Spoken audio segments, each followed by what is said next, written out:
ਸਤਿਕਾਰਯੋਗ ਗੁਰੂ ਰੂਪ ਗੁਰੂ ਦੀ ਪਿਆਰੀ ਸਾਧ ਸੰਗਤ ਜੀ, ਜੈ ਲੱਖ ਦਾਤਾ ਪੀਰ ਦੀ, ਮੌਜ ਫਕੀਰ ਦੀ।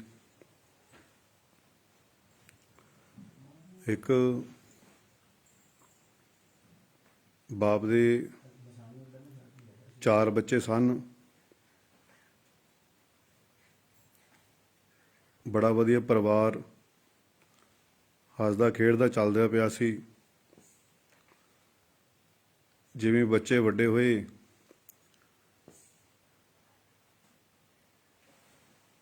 ਤਾਂ ਪਹਿਲਾਂ ਬੇਟੇ ਦਾ ਵਿਆਹ ਹੋਇਆ, ਨੂਰ ਰਾਣੀ ਘਰੇ ਆਈ, ਘਰ ਦਾ ਮਾਹੌਲ ਹੋਰ ਵਧੀਆ ਹੋ ਗਿਆ,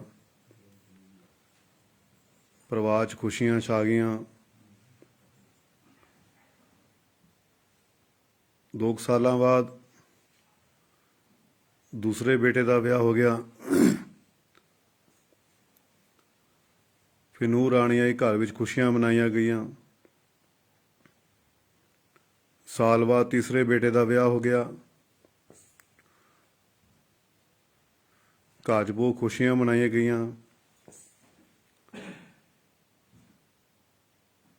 5-6 ਮਹੀਨੇ ਬਾਅਦ ਫਿਰ ਚੌਥੇ ਬੇਟੇ ਦਾ ਵਿਆਹ ਹੋ ਗਿਆ। ਖੁਸ਼ੀਆਂ ਬਹੁਤ ਮਨਾਈਆਂ ਗਈਆਂ। ਸਾਰੀ ਦੁਨੀਆ, ਰਿਸ਼ਤੇ ਰਾਤੇ, ਦੋਸਤ ਮਿੱਤਰ ਖੁਸ਼ੀਆਂ ਦੇ ਵਿੱਚ ਸ਼ਾਮਲ ਹੋਏ। ਖਾਧਾ ਪੀਤਾ, ਆਪਣੇ ਘਰਾਂ ਨੂੰ ਚਲੇ ਗਏ। ਥੋੜ੍ਹਾ ਸਮਾਂ ਬੀਤਣ ਤੋਂ ਬਾਅਦ ਘਰ ਦੇ ਵਿੱਚ ਲੜਾਈ ਝਗੜੇ ਸ਼ੁਰੂ ਹੋ ਗਏ।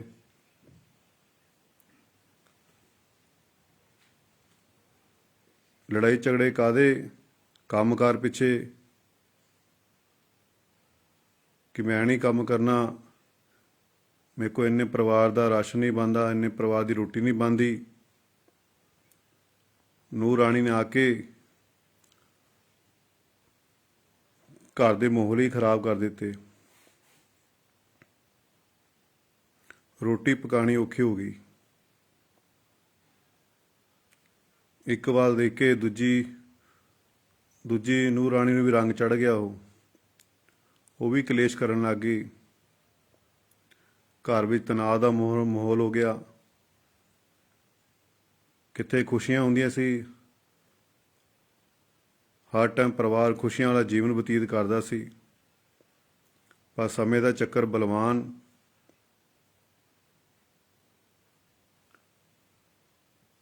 ਸਮੇਂ ਬਲਵਾਨ ਹੁੰਦਾ ਆ।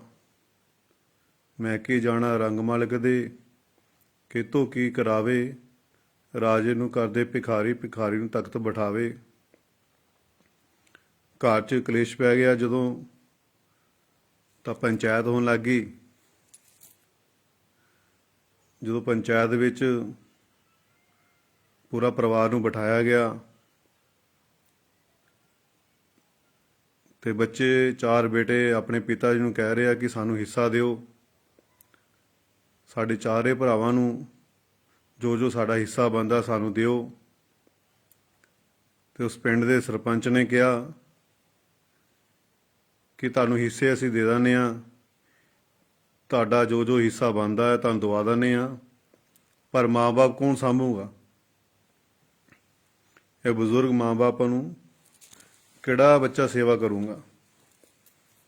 ਤਾਂ 4 ਭਰਾਵਾਂ ਨੇ ਸਲਾਹਾਂ ਕੀਤੀ ਕਿ 3 ਮਹੀਨੇ ਮਾਤਾ ਪਿਤਾ ਮੇਰੇ ਕੋਲ ਰਹੋਗੇ, 3 ਮਹੀਨੇ ਮੇਰੇ ਕੋਲ ਰਹੋਗੇ, 3 ਮਹੀਨੇ ਉਹਦੇ ਕੋਲ ਰਹੋਗੇ। ਤਾਂ ਉਹਨਾਂ ਨੇ 1 ਸਾਲ ਪੂਰਾ ਵੰਡ ਲਿਆ ਕਿ 3 ਮਹੀਨੇ ਮੈਂ ਸੇਵਾ ਕਰਾਂਗਾ, 3 ਮਹੀਨੇ ਛੋਟਾ ਭਰਾ ਸੇਵਾ ਕਰੇਗਾ। ਇਹ ਗੱਲਾਂ ਸੁਣ ਕੇ ਉਸ ਬੱਚਿਆਂ ਦਾ ਪਿਤਾ ਬਾਪ ਬੋਲਿਆ ਕਿ ਇਹ ਫੈਸਲਾ ਮੈਂ ਕਰੂੰਗਾ ਕਿ ਕਿਹਨੂੰ ਕੀ ਦੇਣਾ। ਤਾਂ ਉਸ ਘਰ ਦੇ ਮੁਖੀਆ ਨੇ, ਉਸ ਪਿਤਾ ਨੇ 4 ਪੁੱਤਰਾਂ ਨੂੰ ਕਿਹਾ ਕਿ ਮੇਰੀ ਮਰਜ਼ੀ ਆ, ਮੈਂ ਕਿਸੇ ਨੂੰ ਦੇਵਾਂ ਜਾਂ ਨਾ ਦੇਵਾਂ, ਇਹ ਦੱਸੋ ਤੁਸੀਂ ਚਾਰਾਂ ਦੇ ਵਿੱਚੋਂ 3-3 ਮਹੀਨੇ ਕਿਹੜਾ ਮੇਰੀ ਸੇਵਾ ਕਰੂੰਗਾ? ਕਿ 3 ਮਹੀਨੇ ਵੱਡਾ ਕਰ ਲਵੇ ਬੇਟਾ ਮੇਰੀ ਸੇਵਾ, 3 ਮਹੀਨੇ ਉਹ ਕਰ ਲਵੇ, 3 ਮਹੀਨੇ ਉਹ ਕਰ ਲਵੇ। ਤੁਸੀਂ ਸੇਵਾ ਦੱਸੋ ਮੇਰੀ ਕੌਣ ਕਰੇਗਾ? ਮੈਂ ਘਰ ਵਿੱਚੋਂ ਕੋਈ ਹਿੱਸਾ ਨਹੀਂ ਦੇਣਾ, ਕੋਈ ਕੁਛ ਨਹੀਂ ਦੇਣਾ। ਮੈਂ ਆਪਣੀ ਮਿਹਨਤ ਨਾਲ ਕਮਾਇਆ, ਆਪਣੀ ਮਿਹਨਤ ਨਾਲ ਇੰਨਾ ਕੁਛ ਬਣਾਇਆ, ਬੱਚਿਆਂ ਨੂੰ ਪਾਲਣ ਪੋਸ਼ਣ ਕੀਤਾ, ਬੱਚਿਆਂ ਨੂੰ ਪੜ੍ਹਾਇਆ ਲਿਖਾਇਆ, ਤੇ ਇਹ ਕੌਣ ਹੁੰਦੇ ਹਿੱਸਾ ਮੰਗਣ ਵਾਲੇ? ਸੋ ਇਹਨਾਂ ਨੂੰ ਤਾਂ ਮੈਨੂੰ ਦੇਣਾ ਚਾਹੀਦਾ ਕਿ ਮੈਂ ਇਹਨਾਂ ਨੂੰ ਐਡੇ ਵੱਡੇ ਪਾਲਿਆ ਪੋਸਿਆ, ਪੜ੍ਹਾਇਆ ਲਿਖਾਇਆ, ਕਮਾਇਆ, ਅੱਛੀਆਂ ਨੌਕਰੀਆਂ ਤੇ ਲਵਾਇਆ। ਇਹ ਸਗੋਂ ਮੇਰੇ ਤੋਂ ਹਿੱਸਾ ਮੰਗਦੇ ਪਏ ਨੇ। ਇਹ ਦੱਸੋ ਇਹ ਕਿਹੜੇ ਕਿਹੜੇ ਭਰਾ, ਚਾਰੇ ਭਰਾ ਫੈਸਲਾ ਕਰ ਲੈਣ ਕਿ ਕਿਹੜਾ ਮੇਰੀ ਸੇਵਾ ਕਰੂੰਗਾ ਤੇ ਆਪਣੇ ਘਰਾਂ 'ਚ ਰਹੋ ਜਾ ਕੇ। ਇਹ ਘਰ ਦਾ ਕੋਈ ਹਿੱਸਾ ਨਹੀਂ ਹੋਊਗਾ, ਮੈਂ ਕੋਈ ਆਪਣਾ ਜ਼ਮੀਨ ਜਾਇਦਾਦ ਦੇ ਵਿੱਚੋਂ ਕੋਈ ਇਹਨਾਂ ਨੂੰ ਹਿੱਸਾ ਨਹੀਂ ਦੇਣਾ। ਜੇ ਮੇਰੇ ਬੱਚੇ ਨੇ, ਇਹ ਦੱਸੋ ਕਿਹੜਾ ਮੇਰੀ ਸੇਵਾ ਕਰ ਸਕਦਾ? ਤਾਂ ਸਾਰੇ ਪੁੱਤਰ, ਚਾਰੇ ਪੁੱਤਰ ਚੁੱਪ ਕਰਕੇ, ਅੱਖਾਂ ਨੀਵੀਆਂ ਕਰਕੇ ਸ਼ਾਂਤ ਹੋ ਕੇ ਬੈਠ ਗਏ ਕਿ ਅਸੀਂ ਤਾਂ ਪਰਿਵਾਰ 'ਚ ਮਾਤਾ ਪਿਤਾ ਤੋਂ ਹਿੱਸਾ ਲੈਣਾ ਸੀ ਕਿ ਜ਼ਮੀਨ ਦਾ ਹਿੱਸਾ ਦੇ ਦਿਓ, ਪੈਸੇ ਦਾ ਹਿੱਸਾ ਦੇ ਦਿਓ, ਤੇ ਅਸੀਂ ਮਾਂ ਬਾਪ 3 ਮਹੀਨੇ ਅਸੀਂ ਰੱਖਾਂਗੇ, 3 ਮਹੀਨੇ ਉਹ ਭਰਾ ਰੱਖੂੰਗਾ, 3 ਮਹੀਨੇ ਉਹ ਭਰਾ ਰੱਖੂੰਗਾ। ਪਰ ਪਿਤਾ ਜੀ ਨੇ ਕਿਹਾ ਕਿ ਮੇਰੀ ਜ਼ਮੀਨ ਆ, ਮੈਂ ਮਿਹਨਤ ਕਰਕੇ ਬਣਾਇਆ, ਮੇਰੀ ਮਰਜ਼ੀ, ਮੈਂ ਦਵਾਂ ਨਾ ਦਵਾਂ ਕਿਸੇ ਨੂੰ, ਮੇਰੀ ਔਲਾਦ ਆ, ਮੇਰੀ ਸੇਵਾ ਨਹੀਂ ਕਰੂੰਗਾ ਕੌਣ ਫਿਰ? ਤੇ ਇਸ ਕਰਕੇ ਉਸ ਪਿਤਾ ਨੇ ਆਪਣੇ ਚਾਰੇ ਪੁੱਤਰਾਂ ਨੂੰ ਕੋਈ ਹਿੱਸਾ ਨਹੀਂ ਦਿੱਤਾ। ਬੜਾ ਵਧੀਆ ਫੈਸਲਾ ਹੋਇਆ, ਇਸੇ ਤਰ੍ਹਾਂ ਹੋਣਾ ਚਾਹੀਦਾ ਅੱਜ ਵੀ। ਮਾਂ ਬਾਪ ਬੂਟਾ ਲਾਉਂਦਾ ਆ ਕਿ ਵੱਡਾ ਹੋ ਕੇ ਸਾਨੂੰ ਛਾਂ ਦੇਵੇਗਾ, ਸਾਨੂੰ ਫਲ ਦੇਵੇਗਾ, ਸਾਨੂੰ ਸੁੱਖ ਦੇਵੇਗਾ। ਇਸ ਕਰਕੇ ਮਾਂ ਬਾਪ ਬੂਟਾ ਲਾਉਂਦੇ ਨੇ।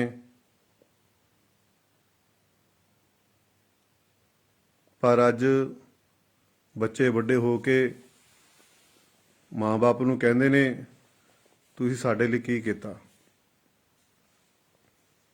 ਇਹ ਘਰ ਘਰ ਦੀਆਂ ਕਹਾਣੀਆਂ ਬਣ ਗਈਆਂ ਅੱਜ ਕੱਲ੍ਹ।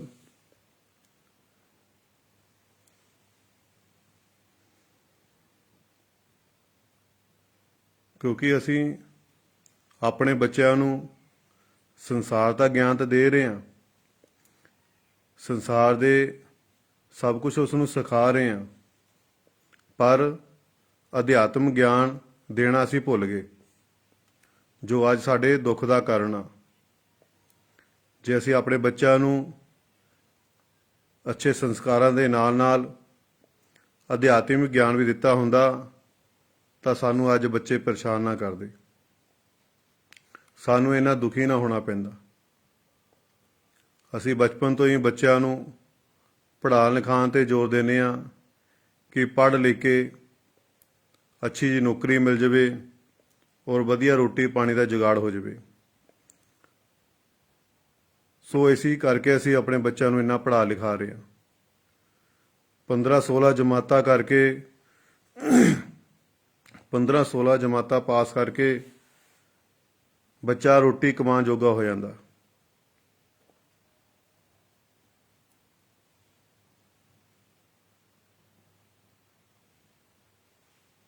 ਸਾਨੂੰ ਆਪਣੇ ਬੱਚਿਆਂ ਨੂੰ ਸੰਸਾਰ ਦੇ ਗਿਆਨ ਦੇ ਨਾਲ ਨਾਲ, ਕਿਤਾਬਾਂ ਦੀ ਪੜ੍ਹਾਈ ਕਰਾਉਣ ਦੇ ਨਾਲ ਨਾਲ ਅਧਿਆਤਮਿਕ ਗਿਆਨ ਦੇਣਾ ਬਹੁਤ ਜ਼ਰੂਰੀ ਆ। ਇਹ ਜੀਵਨ ਦਾ ਮਕਸਦ ਆ ਬੰਦਗੀ ਕਰਨਾ, ਭਗਤੀ ਕਰਨਾ। ਪਹਿਲਾ ਮਕਸਦ ਭਗਤੀ ਕਰਨਾ ਆ, ਬੰਦਗੀ ਕਰਨਾ, ਨਾਮ ਸਿਮਰਨ ਦੀ ਕਮਾਈ ਇਕੱਠੀ ਕਰਨਾ। ਪਰ ਅਸੀਂ ਇਸ ਚੀਜ਼ ਨੂੰ ਆਪਣੇ ਬੱਚਿਆਂ ਨੂੰ ਲਗਾਉਂਦੇ ਨਹੀਂ ਹੈਗੇ। ਉਹ ਸੰਸਾਰ ਦਾ ਗਿਆਨ ਕੁੱਟ-ਕੁੱਟ ਕੇ ਭਰੀ ਜਾ ਰਹੇ ਉਹਨਾਂ ਵਿੱਚ। ਉਹ ਅੱਜ ਸਾਡੇ ਜੋ ਦੁੱਖ ਦਾ ਕਾਰਨ ਬਣਿਆ ਹੋਇਆ। ਘਰ ਘਰ 'ਚ ਲੜਾਈ ਇਸੇ ਕਰਕੇ ਹੋ ਰਹੀ ਆ। ਹਾਏ ਪੈਸਾ, ਹਾਏ ਪੈਸਾ।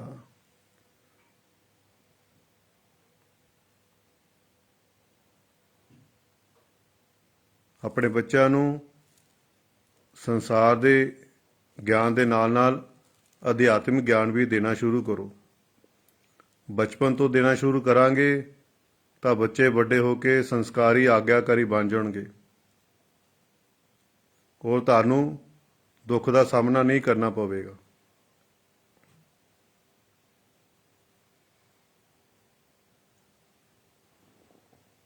ਦੁੱਖ ਸੁੱਖ ਸਰੀਰ ਦੇ ਜ਼ਰੂਰੀ ਅੰਗ ਨੇ, ਇਹ ਆਉਂਦੇ ਰਹਿਣੇ ਨੇ, ਜਾਂਦੇ ਰਹਿਣੇ ਨੇ। ਜਦ ਤੱਕ ਅਸੀਂ ਸੰਸਾਰ 'ਚ ਰਵਾਂਗੇ ਸਾਨੂੰ ਸਦਾ ਸਦਾ ਸੁੱਖ ਨਹੀਂ ਮਿਲ ਸਕਦਾ। ਇਸ ਸੰਸਾਰ ਦੇ ਵਿੱਚ ਕਿਸੇ ਨੂੰ ਵੀ ਸਦਾ ਸਦਾ ਦਾ ਸੁੱਖ ਨਹੀਂ ਮਿਲਿਆ, ਨਾ ਹੀ ਕਿਸੇ ਨੂੰ ਮਿਲ ਸਕਦਾ। ਅੱਜ ਦੁੱਖਾ ਕੱਲ ਸੌਖਾ, ਫਿਰ ਦੁੱਖਾ ਫਿਰ ਸੌਖਾ। ਦੁੱਖ ਸੁੱਖ ਸਰੀਰ ਦੇ ਜ਼ਰੂਰੀ ਅੰਗ ਨੇ, ਇਹ ਆਉਂਦੇ ਤੇ ਜਾਂਦੇ ਰਹਿਣੇ ਆ। ਕੋਈ ਜੈ ਜੇ ਅਸੀਂ ਕਰਮ ਕੀਤੇ ਆ, ਜੈ ਜੇ ਅਸੀਂ ਬੀਜ ਪਾਇਆ, ਸਾਨੂੰ ਉਹੀ ਫਲ ਮਿਲਣਾ ਆ। ਮਾੜੇ ਕਰਮ ਕਰਾਂਗੇ ਮਾੜਾ ਫਲ ਮਿਲੇਗਾ, ਚੰਗੇ ਕਰਮ ਕਰਾਂਗੇ ਚੰਗਾ ਫਲ ਮਿਲੇਗਾ। ਆਪਣੇ ਬੱਚਿਆਂ ਨੂੰ ਅਧਿਆਤਮ ਗਿਆਨ ਵੱਲ ਜ਼ਰੂਰ ਦਿਆ ਕਰੋ।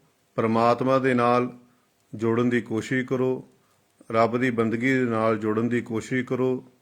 ਆਪ ਵੀ ਸਿਮਰਨ ਕਰਿਆ ਕਰੋ, ਆਪਣੇ ਬੱਚਿਆਂ ਨੂੰ ਵੀ ਬਿਠਾ ਕੇ ਉਹਨਾਂ ਕੋਲ ਸਿਮਰਨ ਕਰਾਇਆ ਕਰੋ, ਤਾਂ ਕਿ ਤੁਹਾਨੂੰ ਵੱਡੇ ਹੋ ਕੇ ਤੁਹਾਡੇ ਬੱਚੇ ਤੁਹਾਨੂੰ ਪਰੇਸ਼ਾਨ ਨਾ ਕਰਨ।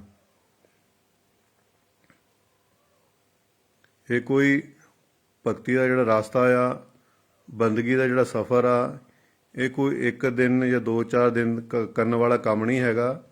ਇਹ ਰੋਜ਼ ਕਰਨ ਵਾਲਾ ਕੰਮ ਆ। ਇਹ ਸਫ਼ਰ ਇਸ ਤਰ੍ਹਾਂ ਸਫ਼ਰ ਆ ਕਿ ਇਹ ਕਦੇ ਖਤਮ ਹੋਣ ਵਾਲਾ ਨਹੀਂ ਹੈਗਾ। ਇਹਦਾ ਅੰਤ ਵੀ ਨਹੀਂ ਪਾਇਆ ਜਾ ਸਕਦਾ। ਪਰ ਇੰਨਾ ਤੁਸੀਂ ਕਰੋ ਕਿ ਆਪਣਾ ਇੱਕ ਨਿਯਮ ਬਣਾਓ ਕਿ ਰੋਜ਼ ਸਵੇਰੇ ਉੱਠ ਕੇ ਪ੍ਰਭੂ ਦੇ ਚਰਨਾਂ ਵਿੱਚ ਬੈਠ ਕੇ ਭਜਨ ਸਿਮਰਨ ਦਾ ਅਭਿਆਸ ਕਰਨਾ, ਰੋਜ਼ ਨਾਮ ਸ਼ਬਦ ਦਾ ਅਭਿਆਸ ਕਰੋ। ਫਿਰ ਆਪਣੇ ਸੰਸਾਰ ਦੇ ਕੰਮ ਧੰਦੇ ਕਰਿਆ ਕਰੋ। ਆਪਣਾ ਇੱਕ ਇਹ ਨਿਯਮ ਬਣਾ ਲਓ। ਅਸੀਂ ਬੱਚਿਆਂ ਨੂੰ 16-17 ਸਾਲ ਪੜ੍ਹਾਈ ਕਰਾ ਕੇ ਸਿਰਫ ਕਿ ਰੋਟੀ ਕਮਾ ਸਕੇ, ਵਧੀਆ ਰੋਟੀ ਦਾ ਜੁਗਾੜ ਹੋਵੇ, ਵਧੀਆ ਪੈਸਾ ਕਮਾ ਕੇ ਲਿਆ ਸਕੇ, 16-17 ਸਾਲ ਉਹਦੀ ਪੜ੍ਹਾਈ ਲਿਖਾਈ 'ਚ ਅਸੀਂ ਸਮੇਂ ਖਰਾਬ ਕਰ ਦਿੰਦੇ ਹਾਂ। 16-17 ਕਲਾਸਾਂ ਦੀ ਪੜ੍ਹਾਈ ਕਰਨ ਤੋਂ ਬਾਅਦ ਫਿਰ ਉਹ ਰੋਟੀ ਕਮਾਉਣ ਜੋਗਾ ਹੁੰਦਾ ਆ। ਫਿਰ ਅਸੀਂ ਕਿਉਂ ਕਹਿੰਦੇ ਹਾਂ ਕਿ ਅਧਿਆਤਮਿਕ ਸਫ਼ਰ 'ਤੇ ਭਗਤੀ ਕਰ, ਅੱਜ ਅਸੀਂ ਭਗਤੀ ਕਰਾਂਗੇ ਸਾਨੂੰ ਕੱਲ੍ਹ ਫਲ ਮਿਲ ਜਾਵੇ। ਅਸੀਂ ਅੱਜ ਪਾਠ ਕੀਤਾ ਸਾਨੂੰ ਕੱਲ੍ਹ ਫਲ ਮਿਲ ਜਾਵੇ। ਅਸੀਂ ਅੱਜ ਬੰਦਗੀ ਕੀਤੀ ਸਾਨੂੰ ਕੱਲ੍ਹ ਫਲ ਮਿਲ ਜਾਵੇ। ਇੱਕ ਬੱਚਾ 16-17 ਸਾਲ ਪੜ੍ਹ ਕੇ, 16-17 ਕਲਾਸਾਂ ਪੜ੍ਹ ਕੇ ਇੱਕ ਰੋਟੀ ਕਮਾ ਜੋਗਾ ਹੁੰਦਾ ਆ। ਫਿਰ ਅਸੀਂ ਕਿੱਦਾਂ ਕਹਿੰਦੇ ਕਿ ਸਾਨੂੰ ਪ੍ਰਮਾਤਮਾ ਜਲਦੀ ਮਿਲ ਜਾਏਗਾ। 2-4 ਮਹੀਨੇ ਕਰਕੇ ਬੰਦਗੀ ਕਰਕੇ ਸਾਨੂੰ ਰੱਬ ਮਿਲ ਜਾਏਗਾ। ਇਹ ਮਨਾਂ ਵਿੱਚੋਂ ਭੁਲੇਖੇ ਕੱਢਣੇ ਪੈਣੇ ਆ।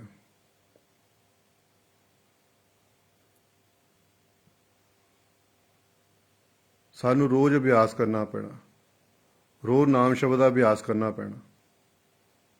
ਫਿਰ ਕਿਤੇ ਜਾ ਕੇ ਉਹਦਾ ਦੀਦਾਰ ਹੋਣਾ ਆ। ਫਿਰ ਕਿਤੇ ਜਾ ਕੇ ਅਸੀਂ ਉਸ ਨੂੰ ਮਿਲ ਸਕਦੇ ਹਾਂ। ਮਿਹਨਤ ਜ਼ਰੂਰੀ ਆ। ਸੰਸਾਰ ਦੀ ਕਮਾਈ ਦੇ ਲਈ ਮਿਹਨਤ ਅਸੀਂ ਕਰਦੇ ਹਾਂ, ਰਾਤ ਦਿਨ ਮਰਦੇ ਹਾਂ। ਜੇ ਥੋੜ੍ਹਾ ਬਹੁਤਾ ਸਮਾਂ ਕੱਢ ਕੇ ਪ੍ਰਭੂ ਦੇ ਲਈ ਵੀ, ਭਗਤੀ ਲਈ ਵੀ ਮਿਹਨਤ ਕਰੀਏ, ਪ੍ਰਭੂ ਨੂੰ ਪਾਉਣ ਵਾਸਤੇ ਭਗਤੀ ਕਰੀਏ, ਮਿਹਨਤ ਕਰੀਏ, ਤਾਂ ਕੀ ਸਾਡੀ ਗੱਲ ਨਹੀਂ ਬਣੇਗੀ? ਕਹਿੰਦੇ ਧਰਤੀ ਪੁੱਟੀ ਨਹੀਂ, ਬੋਰ ਕੀਤਾ ਨਹੀਂ, ਤੇ ਪਾਣੀ ਕਹਿੰਦੇ ਆ ਜਾਵੇ। ਪਾਣੀ ਆ ਸਕਦਾ ਬਿਨਾਂ ਬੋਰ ਕੀਤੇ, ਬਿਨਾਂ ਧਰਤੀ ਪੱਟੇ? ਮਿਹਨਤ ਤਾਂ ਕਰਨੀ ਪੈਣੀ ਹੈ ਨਾ।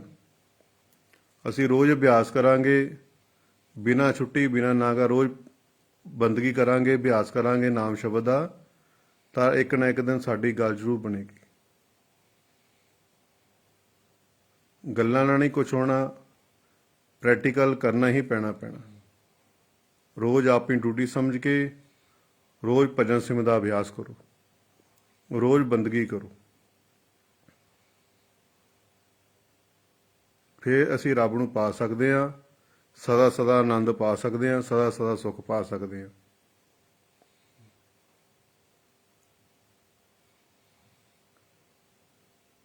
ਗੁਰੂ ਦੇ ਹੁਕਮ ਅਨੁਸਾਰ ਬੰਦਗੀ ਕਰੋ, ਗੁਰੂ ਨਾਲ ਪ੍ਰੇਮ ਵਧਾਓ, ਰੋਜ਼ ਅਭਿਆਸ ਕਰੋ। ਸਾਰੇ ਦੁੱਖਾਂ ਦੀ ਦਵਾਈ ਸਿਮਰਨਾ ਬੰਦਗੀ ਆ। ਤੁਹਾਡੇ ਹਰ ਸਵਾਲ ਦਾ ਜਵਾਬ ਭਜਨ ਸਿਮਰਨ ਦੇ ਵਿੱਚ ਆ, ਬੰਦਗੀ ਵਿੱਚ ਆ। ਜਦੋਂ ਤੁਸੀਂ ਅਭਿਆਸ ਕਰੋਗੇ, ਰੋਜ਼ ਪ੍ਰੈਕਟੀਕਲ ਕਰੋਗੇ, ਰੋਜ਼ ਨਾਮ ਸ਼ਬਦ ਦਾ ਅਭਿਆਸ ਕਰੋਗੇ, ਤਾਂ ਤੁਹਾਡੇ ਸਵਾਲ ਸਾਰੇ ਖਤਮ ਹੁੰਦੇ ਜਾਣੇ ਆ। ਜਦ ਤੱਕ ਤੁਸੀਂ ਬਾਹਰ ਘੁੰਮੋਗੇ ਤਾਂ ਤੁਹਾਡੇ ਸਵਾਲ ਹੀ ਸਵਾਲ ਇਕੱਠੇ ਹੋਈ ਜਾਣੇ। ਜਦੋਂ ਤੁਸੀਂ ਅੰਦਰ ਆ ਜਾਓਗੇ, ਅਭਿਆਸ ਕਰੋਗੇ, ਰੋਜ਼ ਅੰਦਰ ਆ ਜਾਓਗੇ, ਤੁਹਾਡੇ ਹਰ ਸਵਾਲ ਇੱਕ ਇੱਕ ਕਰਕੇ ਕੱਟਣੇ ਸ਼ੁਰੂ ਹੋ ਜਾਣੇ, ਸਵਾਲ ਖਤਮ ਹੋਣੇ ਸ਼ੁਰੂ ਹੋ ਜਾਣੇ। ਜਦੋਂ ਤੱਕ ਤੁਸੀਂ ਬਾਹਰ ਹੋ, ਇਹਨਾਂ ਅੱਖਾਂ ਨਾਲ ਬਾਹਰ ਦੇਖੀ ਜਾ ਰਹੇ ਹੋ, ਬਾਹਰ ਲੱਭੀ ਜਾ ਰਹੇ ਹੋ, ਤਾਂ ਤੁਹਾਡੇ ਅਨੇਕ ਸਵਾਲ ਪੈਦਾ ਹੋਈ ਜਾਣੇ, ਸਵਾਲਾਂ ਤੇ ਸਵਾਲ ਖੜੇ ਹੋਈ ਜਾਣੇ। ਜਦੋਂ ਤੁਸੀਂ ਬਾਹਰੋਂ ਧਿਆਨ ਹਟਾ ਕੇ ਆਪਣੇ ਅੰਤਰ ਵੀ ਜੋੜੋਗੇ, ਅੰਦਰ ਵੀ ਚਾਹੋਗੇ, ਤੁਹਾਡੇ ਕਈ ਸਵਾਲਾਂ, ਹਜ਼ਾਰਾਂ ਸਵਾਲ ਹੀ ਸਮਝੋ ਖਤਮ ਹੋ ਜਾਣੇ। ਇੱਕ ਇੱਕ ਕੱਟ ਕੇ ਘਟਣੇ ਸ਼ੁਰੂ ਹੋ ਜਾਣੇ, ਸਵਾਲ ਸਾਰੇ ਖਤਮ ਹੋ ਜਾਣੇ ਜੋ ਤੁਸੀਂ ਅੰਦਰ ਆ ਜਾਓਗੇ। ਤੇ ਇਸ ਕਰਕੇ ਬਾਹਰੋਂ ਧਿਆਨ ਹਟਾ ਕੇ ਆਪਣੇ ਅੰਤਰ ਵਿੱਚ ਜੋੜਨ ਦੀ ਕੋਸ਼ਿਸ਼ ਕਰੋ, ਇੱਥੇ ਧਿਆਨ ਲਗਾਉਣ ਦੀ ਕੋਸ਼ਿਸ਼ ਕਰੋ। ਠੀਕ ਹੈ। ਜਿਸ ਤਰ੍ਹਾਂ ਅਸੀਂ ਇੱਕ ਕਮਰੇ 'ਚੋਂ ਦੂਜੇ ਕਮਰੇ ਜਾਣਾ ਹੁੰਦਾ, ਇਸੇ ਤਰ੍ਹਾਂ ਅੱਖਾਂ ਬੰਦ ਕਰ ਲਈਆਂ, ਅੰਦਰ ਆ ਜਾਓ, ਅੱਖਾਂ ਖੁੱਲ੍ਹ ਗਈਆਂ, ਬਾਹਰ ਆ ਗਏ ਆਪਾਂ। ਹੁਣ ਆਪਾਂ ਬਾਹਰ ਦਿਖਦਾ ਪਿਆ ਨਾ, ਇਹਨਾਂ ਅੱਖਾਂ ਨਾਲ ਦੇਖਦੇ ਪਏ ਹਾਂ ਬਾਹਰ। ਹੁਣ ਇਹ ਅੱਖਾਂ ਬੰਦ ਕਰ ਲਓ, ਬਸ ਅੰਦਰ ਦੇਖਣਾ। ਇੱਕ ਕਮਰੇ ਵਿੱਚੋਂ ਦੂਜੇ ਕਮਰੇ ਜਾਣਾ, ਠੀਕ ਹੈ। ਬਾਹਰੋਂ ਧਿਆਨ ਹਟਾਉਣਾ, ਬਾਹਰ ਦੀਆਂ ਅੱਖਾਂ ਬੰਦ ਕਰ ਲਓ, ਅੰਦਰ ਦੀ ਖੋਲ੍ਹਣ ਦੀ ਕੋਸ਼ਿਸ਼ ਕਰੋ, ਧਿਆਨ ਲਗਾਓ ਇੱਥੇ। ਠੀਕ ਹੈ। ਫਿਰ ਤੁਹਾਡੀ ਗੱਲ ਬਣਨੀ ਹੈ। ਇਹ ਰੋਜ਼ ਦਾ ਅਭਿਆਸ ਹੋਣਾ ਚਾਹੀਦਾ, ਰੋਜ਼ ਦੀ ਪ੍ਰੈਕਟਿਸ ਹੋਣੀ ਚਾਹੀਦੀ ਆ। ਹੋਰ ਨਸ਼ਿਆਂ ਤੋਂ ਬਚ ਕੇ ਰਹੋ। ਦਾਸ ਨੂੰ ਕਈ ਘਰਾਂ 'ਚ ਜਾਣ ਦਾ ਮੌਕਾ ਮਿਲਦਾ ਆ, ਔਰ ਬੱਚੇ ਦੇਖਦਾ ਤੇ ਅੱਖਾਂ ਵਿੱਚ ਹੰਝੂ ਆ ਜਾਂਦੇ ਆ, ਰੋਣਾ ਆਉਂਦਾ ਆ ਕਿ ਸਾਡਾ ਅੱਜ ਸਮਾਜ ਕਿੱਧਰ ਜਾ ਰਿਹਾ। ਸਾਡੇ ਪੰਜਾਬ ਦੀ ਜਵਾਨੀ ਨੂੰ ਇਹਨਾਂ ਲੀਡਰਾਂ ਨੇ, ਇਹਨਾਂ ਲੋਕਾਂ ਨੇ ਪੈਸੇ ਦੀ ਖਾਤਰ, ਧਨ ਦੌਲਤ ਦੀ ਖਾਤਰ ਇਹਨਾਂ ਨੇ ਪੰਜਾਬ ਦੀ ਜਵਾਨੀ ਨੂੰ ਬਰਬਾਦ ਕਰ ਦਿੱਤਾ।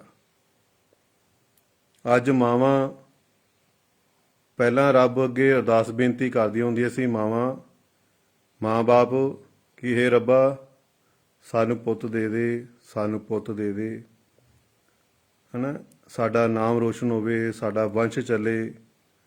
ਮਾਵਾਂ ਇੰਨੀ ਦੁਆਵਾਂ ਬੇਨਤੀਆਂ ਕਰਦੀਆਂ ਸੀ, ਇੰਨੀ ਅਰਦਾਸਾਂ ਬੇਨਤੀਆਂ ਕਰਦੇ ਹੁੰਦੇ ਸੀ ਇੱਕ ਬੱਚੇ ਦੀ ਖਾਤਰ, ਇੱਕ ਮੁੰਡੇ ਦੀ ਖਾਤਰ। ਪਰ ਅੱਜ ਅਸੀਂ ਸਮਾਜ ਵਿੱਚ ਘਰ ਜਾਂਦੇ ਹਾਂ, ਜਾਣ ਦਾ ਸੰਗਤਾਂ ਜਾਣ ਦਾ ਮੌਕਾ ਮਿਲਦਾ, ਅੱਜ ਉਹੀ ਮਾਵਾਂ ਉਸ ਪਰਮਾਤਮਾ ਦੇ ਅੱਗੇ, ਉਸ ਰੱਬ ਅੱਗੇ ਬੇਨਤੀਆਂ ਕਰਦੀਆਂ ਕਿ ਹੇ ਰੱਬਾ ਇਹਨੂੰ ਚੱਕ ਲਾ, ਇਹਨਾਂ ਨੂੰ ਚੱਕ ਲਾ। ਕਿਉਂਕਿ ਨਸ਼ਿਆਂ ਕਰਕੇ ਪੰਜਾਬ ਦੀ ਜਵਾਨੀ ਬੜੀ ਬਰਬਾਦ ਹੋ ਚੁੱਕੀ ਆ। ਘਰ ਘਰ, ਮਹੱਲੇ ਮਹੱਲੇ 'ਚ ਨਸ਼ਾ ਪਹੁੰਚ ਚੁੱਕਿਆ। ਔਰ ਬੱਚੇ ਜੋ ਦੇਖਦੇ ਅਸੀਂ ਜਾ ਕੇ, ਬੜੀ ਹੈਰਾਨੀ ਵੀ ਹੁੰਦੀ ਆ, ਉਹ ਰੋਣਾ ਵੀ ਆਉਂਦਾ ਆ ਕਿ ਕੋਈ ਲਫ਼ਜ਼ ਨਹੀਂ ਆਉਂਦੇ ਕੀ ਕਹੀਏ।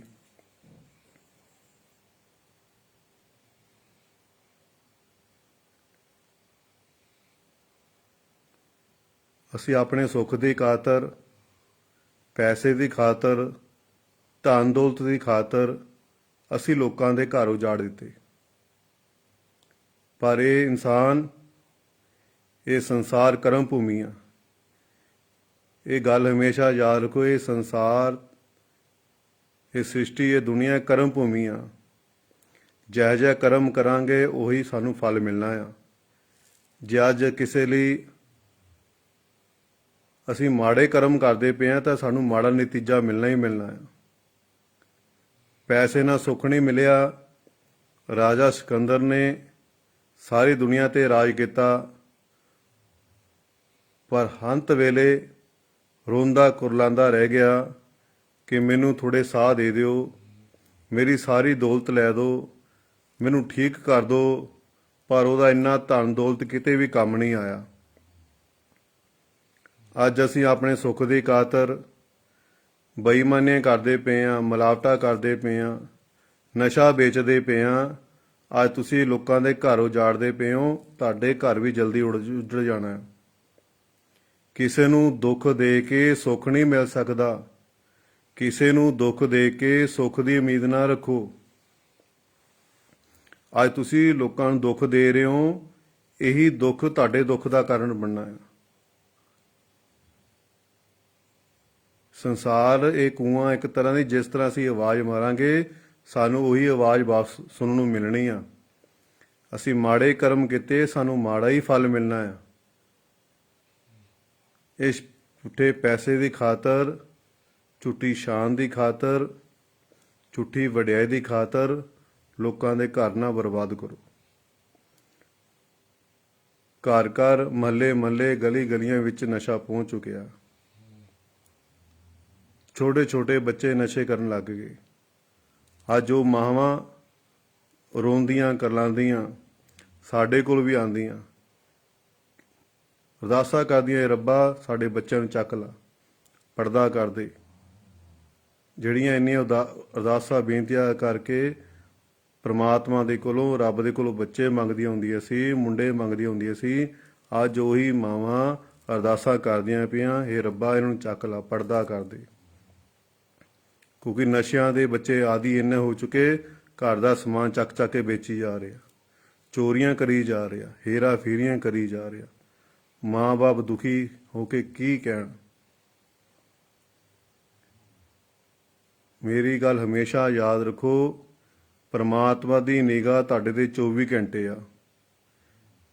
ਇੱਕ ਇੱਕ ਪਲ ਦੀ ਉਸ ਨੂੰ ਖਬਰ ਆ। ਤੁਸੀਂ ਆਪਣੀਆਂ ਅੱਖਾਂ ਬੰਦ ਕਰ ਲੀਆਂ, ਇਹ ਨਹੀਂ ਕਿ ਅਗਲੀਆਂ ਅੱਖਾਂ ਬੰਦ ਹੋ ਗਈਆਂ। ਪਰਮਾਤਮਾ ਦੀ 24 ਘੰਟੇ ਤੁਹਾਡੇ ਤੇ ਨਿਗਾਹ ਆ। ਦੁਨੀਆ ਤੋਂ ਵੀ ਛੁਪਾ ਸਕਦੇ ਆ, ਆਪਣੇ ਪਰਿਵਾਰ ਤੋਂ ਵੀ ਛੁਪਾ ਸਕਦੇ ਆ, ਪਰ ਪਰਮਾਤਮਾ ਤੋਂ ਕੋਈ ਗੱਲ ਨਹੀਂ ਛੁਪਾ ਸਕਦੇ ਤੁਸੀਂ। ਉਹਦੀ ਨਜ਼ਰ ਤੁਹਾਡੇ ਉੱਪਰ 24 ਘੰਟੇ ਹਾਜ਼ਰ ਆ।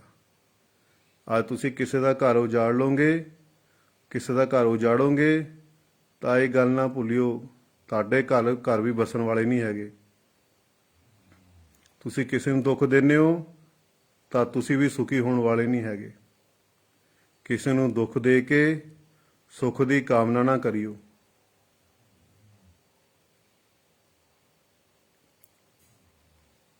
ਆਪਣੇ ਆਪ ਨੂੰ ਬਦਲਣ ਦੀ ਕੋਸ਼ਿਸ਼ ਕਰੋ, ਨਸ਼ਿਆਂ ਦਾ ਤਿਆਗ ਕਰੋ, ਆਪਣੀ ਜਵਾਨੀ ਨੂੰ ਸੰਭਾਲਣ ਦੀ ਕੋਸ਼ਿਸ਼ ਕਰੋ। ਇਸੇ ਕਰਕੇ ਮੇਰੀ ਦਾਸ ਦੀ ਆਪ ਦੇ ਚਰਨਾਂ 'ਚ ਬੇਨਤੀ ਆ, ਪਿਆਰੀਆਂ ਸੰਗਤਾਂ ਦੇ ਚਰਨਾਂ 'ਚ ਬੇਨਤੀ ਆ, ਭੈਣਾਂ ਭਰਾਵਾਂ ਦੇ ਚਰਨਾਂ 'ਚ ਬੇਨਤੀ ਆ, ਆਪਣੇ ਬੱਚਿਆਂ ਨੂੰ ਸੰਸਾਰ ਦੀ ਪੜ੍ਹਾਈ ਦੇ ਨਾਲ ਨਾਲ ਪ੍ਰਭੂ ਦੀ ਭਗਤੀ ਦੀ ਵੀ ਪੜ੍ਹਾਈ ਕਰਾਓ। ਸੰਸਾਰ ਦਾ ਗਿਆਨ ਦੇਣ ਦੇ ਨਾਲ ਨਾਲ ਆਪਣੇ ਬੱਚਿਆਂ ਨੂੰ ਅਧਿਆਤਮਿਕ ਗਿਆਨ ਵੀ ਦੇਣਾ ਸ਼ੁਰੂ ਕਰੋ। ਆਪਣੇ ਬੱਚਿਆਂ ਨੂੰ ਸਿਮਰਨ ਕਰਾਉਣ ਦੀ ਕੋਸ਼ਿਸ਼ ਕਰੋ। ਆਪਣੇ ਬੱਚਿਆਂ ਕੋਲੋਂ ਸਿਮਰਨ ਕਰਾਇਆ ਕਰੋ। ਆਪਣੇ ਬੱਚਿਆਂ ਨੂੰ ਭਗਤੀ ਦੇ ਵੱਲ ਲਗਾਓ ਕਿ ਤੁਹਾਡੇ ਬੱਚੇ ਵੱਡੇ ਹੋ ਕੇ ਤੁਹਾਨੂੰ ਦੁਖੀ ਨਾ ਕਰਨ, ਅੱਛੇ ਸੁਸਾਇਟੀ ਵਿੱਚ ਜਾਣ, ਮਾੜੀ ਸੁਸਾਇਟੀ ਵਿੱਚ ਨਾ ਪੈਣ। ਕਿਉਂਕਿ ਨਾਮ ਸ਼ਬਦ ਦੇ ਵਿੱਚ ਇਹੋ ਜਿਹੀ ਤਾਕਤ ਆ, ਉਸ ਰੱਬ ਦੇ ਨਾਮ ਦੇ ਵਿੱਚ ਇਹੋ ਜਿਹੀ ਤਾਕਤ ਆ, ਉਹ ਤੁਹਾਡੀ ਹੱਥਾਂ ਦੀ ਲਕੀਰਾਂ ਨੂੰ ਵੀ ਬਦਲ ਸਕਦਾ, ਤੁਹਾਡੇ ਮੱਥੇ 'ਤੇ ਲਿਖੇ ਹੋਏ ਕਰਮਾਂ ਨੂੰ ਵੀ ਬਦਲ ਸਕਦਾ ਆ। ਪਰ ਜੇ ਅਸੀਂ ਬੰਦਗੀ ਕਰਾਂਗੇ, ਭਗਤੀ ਕਰਾਂਗੇ ਨਿਸ਼ਕਾਮ, ਅਸੀਂ ਲੋਕ ਅੱਜ ਪਾਠ ਕਰਦੇ ਹਾਂ, ਅਸੀਂ ਸਰ ਨੇ ਕੱਲ੍ਹ ਰਿਜ਼ਲਟ ਚਾਹੁੰਦੇ ਹਾਂ। ਅੱਜ 2 ਘੰਟੇ ਪਾਠ ਕਰ ਲਿਆ, ਫਿਰ ਸ਼ਾਮ ਨੂੰ ਦੇਖ ਲਿਆ ਸਾਨੂੰ ਰਿਜ਼ਲਟ ਕਿਉਂ ਨਹੀਂ ਮਿਲਿਆ। ਅੱਜ 3 ਘੰਟੇ 3 ਵਾਰ ਪਾਠ ਕਰ ਲਿਆ ਅਤੇ ਸ਼ਾਮ ਨੂੰ ਸੋਚਦੇ ਹਾਂ ਜਾਂ ਅਗਲੇ ਦਿਨ ਸੋਚਦੇ ਹਾਂ ਸਾਡਾ ਕਸ਼ਟ ਕਿਉਂ ਨਹੀਂ ਘਟਿਆ। ਇਹ ਇੱਕ ਦਿਨ ਕੰਮ ਕਰਨ ਵਾਲਾ ਨਹੀਂ ਹੈ, 2 ਦਿਨ ਕੰਮ ਕਰਨ ਵਾਲਾ ਨਹੀਂ ਹੈ, ਇਹ ਰੋਜ਼ ਕਰਨ ਵਾਲਾ ਕੰਮ ਹੈ। ਰੋਜ਼ ਬੰਦਗੀ ਕਰੋ, ਰੋਜ਼ ਸਿਮਰਨ ਦਾ ਅਭਿਆਸ ਕਰੋ, ਰੋਜ਼ ਨਾਮ ਸ਼ਬਦ ਦਾ ਅਭਿਆਸ ਕਰੋ। ਤੁਸੀਂ ਆਪ ਸਮਝਦਾਰ ਹੋ, ਸਿਆਣੇ ਹੋ ਕਿ ਆਪਾਂ ਸੰਸਾਰ ਦੀ ਪੜ੍ਹਾਈ ਬੱਚਿਆਂ ਨੂੰ ਕਰਾਉਂਦੇ ਹਾਂ। 15-16 ਜਮਾਤਾਂ ਕਰਨ ਤੋਂ ਬਾਅਦ ਬੱਚਾ ਰੋਟੀ ਕਮਾਉਣ ਦੇ ਕਾਬਲ ਬਣਦਾ ਹੈ। ਕਿੱਦਾਂ ਰੋਟੀ ਕਮਾਉਣੀ, ਕਿੱਦਾਂ ਕੰਮ ਕਰਨਾ। 15-16 ਜਮਾਤਾਂ ਪੜ੍ਹਨ ਤੋਂ ਬਾਅਦ ਫਿਰ ਤੁਸੀਂ ਕਿੱਦਾਂ ਕਹਿੰਦੇ ਹੋ ਕਿ ਅੱਜ ਮੈਂ ਭਗਤੀ ਕਰੂੰਗਾ, 2 ਘੰਟੇ ਪਾਠ ਕਰੂੰਗਾ ਜਾਂ 5 ਵਾਰ ਪਾਠ ਕਰੂੰਗਾ ਕਿ ਮੈਨੂੰ ਅਗਲੇ ਦਿਨ ਮੈਨੂੰ ਰੱਬ ਮਿਲ ਜਾਵੇਗਾ, ਅਗਲੇ ਦਿਨ ਮੈਨੂੰ ਆਨੰਦ ਮਿਲ ਜਾਏਗਾ। ਇਹ ਮਨਾਂ ਦੇ ਭੁਲੇਖੇ ਕੱਢ ਦਿਓ ਆਪਣੇ ਵਿੱਚ।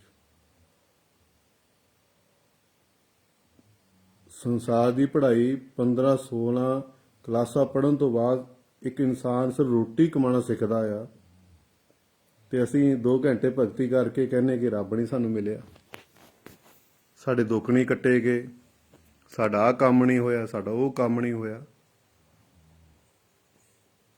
ਥੋੜ੍ਹਾ ਜਿਹਾ ਦੁੱਖ ਆਉਂਦਾ, ਅਸੀਂ ਭਗਤੀ ਕਰਨੀ ਛੱਡ ਦਿੰਦੇ ਹਾਂ।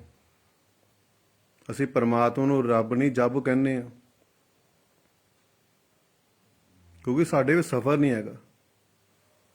ਅਸੀਂ ਹੌਸਲਾ ਨਹੀਂ ਰੱਖਦੇ, ਅਸੀਂ ਵਿਸ਼ਵਾਸ ਨਹੀਂ ਰੱਖਦੇ, ਭਰੋਸਾ ਨਹੀਂ ਰੱਖਦੇ। ਇਹੀ ਦੁੱਖ ਦਾ ਕਾਰਨ ਆ। ਰੋਜ਼ ਸਿਮਰਨ ਕਰੋ, ਰੋਜ਼ ਅਭਿਆਸ ਕਰੋ, ਬਿਨਾਂ ਛੁੱਟੀ ਬਿਨਾਂ ਨਾਗਾ ਕਰੋ, ਫਿਰ ਤੁਹਾਡੇ ਇੱਕ ਨਾ ਇੱਕ ਦਿਨ ਗੱਲ ਜ਼ਰੂਰ ਬਣੇਗੀ।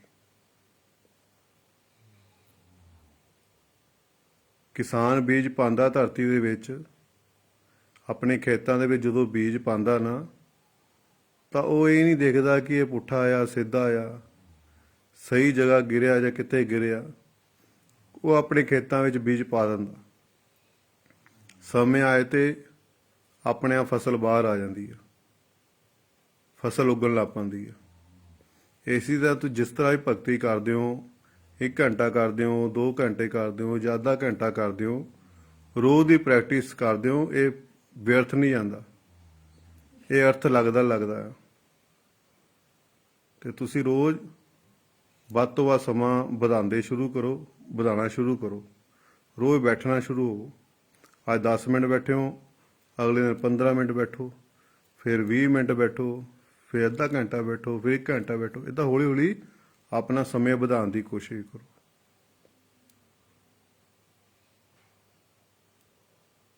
ਅਸੀਂ ਦੇਵ ਦੇਵਤਿਆਂ ਨਾਲ, ਗੁਰੂਆਂ ਨਾਲ, ਸੰਤਾਂ ਮਹਾਂਪੁਰਸ਼ਾਂ ਨਾਲ, ਫਕੀਰਾਂ ਨਾਲ, ਪੀਰਾਂ ਪੈਗੰਬਰਾਂ ਨਾਲ ਅਸੀਂ ਪ੍ਰੇਮ ਤਾਂ ਕਰਦੇ ਹਾਂ, ਪਰ ਕਦੇ ਮਿਲਣ ਦੀ ਇੱਛਾ ਨਹੀਂ ਕਰਦੇ ਕਿ ਅਸੀਂ ਉਹਨੂੰ ਮਿਲ ਲਈਏ, ਕਦੇ ਅਸੀਂ ਉਹਨੂੰ ਦੇਖ ਲਈਏ, ਕਦੇ ਉਹਨਾਂ ਨਾਲ ਗੱਲਾਂ ਕਰ ਲਈਏ।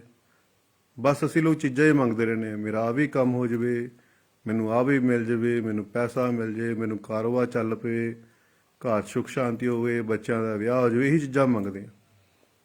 ਕਦੇ ਉਹਨਾਂ ਨੂੰ ਮੰਗ ਕੇ ਦੇਖੋ, ਜਿਹਨਾਂ ਤੁਸੀਂ ਧੂਪ ਬੱਤੀ ਕਰਦੇ ਹੋ, ਚਿਰਾਗ ਲਗਾਉਂਦੇ ਹੋ, ਜੋਤਾਂ ਲਗਾਉਂਦੇ ਹੋ, ਪਾਠ ਕਰਦੇ ਹੋ, ਉਹਨੂੰ ਦੇਖਣ ਦੀ ਕੋਸ਼ਿਸ਼ ਤਾਂ ਕਰੋ, ਉਹਨੂੰ ਮਿਲਣ ਦੀ ਕੋਸ਼ਿਸ਼ ਤਾਂ ਕਰੋ। ਜੇ ਬਾਦਸ਼ਾਹ ਤੁਹਾਨੂੰ ਮਿਲ ਗਿਆ, ਬਾਦਸ਼ਾਹ ਜਿਹੜੀ ਧਨ ਦੌਲਤ ਆ ਉਹ ਵੀ ਤੁਹਾਡੀ ਹੋ ਗਈ ਨਾ।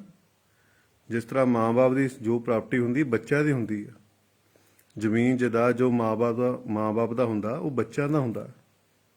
ਇਸੇ ਤਰ੍ਹਾਂ ਹੀ ਬਾਦਸ਼ਾਹ ਨਾਲ ਯਾਰੀ ਲਗਾਵਾਂਗੇ, ਉਸ ਪਿਤਾ ਪਰਮੇਸ਼ਰ ਨਾਲ ਯਾਰੀ ਲਾਵਾਂਗੇ, ਉਸ ਰੱਬ ਨਾਲ ਯਾਰੀ ਲਗਾਵਾਂਗੇ। ਉਹਦੀ ਜੋ ਕੁਝ ਵੀ ਉਹ ਧਨ ਪਦਾਰਥ ਸਾਰੇ ਤੁਹਾਡੇ ਹੀ ਆ, ਸਾਰੀ ਦੁਨੀਆ ਤੁਹਾਡੀ ਆ।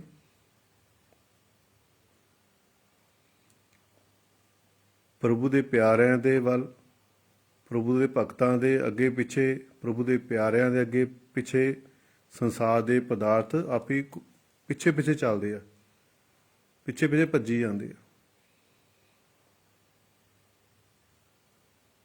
ਉਹ ਸਿਰਫ ਇੱਕ ਕੰਮ ਕਰਦੇ, ਬੰਦਗੀ ਕਰਦੇ, ਇਬਾਦਤ ਕਰਦੇ ਆ, ਪ੍ਰਭੂ ਨੂੰ ਯਾਦ ਕਰਦੇ ਆ, ਗੁਰੂ ਦੇ ਹੁਕਮ ਦੀ ਪਾਲਣਾ ਕਰਦੇ ਆ।